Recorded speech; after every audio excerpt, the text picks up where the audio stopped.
Ей, балақай, не істеп отырсың? Сурет салып отырмын, апам. Апа деме маған. Алдағы бояуың жұғып, қалған шашым ағарып кетпесін.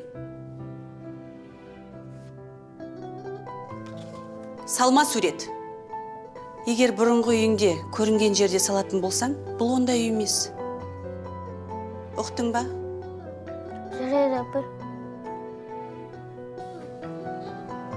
Балақай, сенің атың Мұрат қой, е? Мұрат емес, мирас.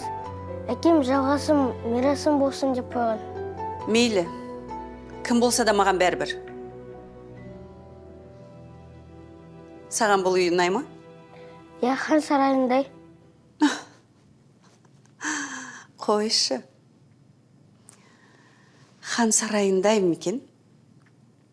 Ал мен сенің орнында болсам, әпкеңе кетейік деп айтар едім. Неге? Енді оған бұл үйде бәрі ұрсады.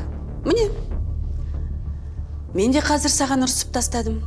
Саған сол ұнай ма? Жоқ, ұнамайды. Ендеше былай істе. Толқын келгенде, бұл үйден кетейік, маған бұл жер ұнамайды де. Жарай ма? Сол кезде сендерге қаншағаларың басқа үй алып береді. Өз үйлерің болған жақсы емес пе?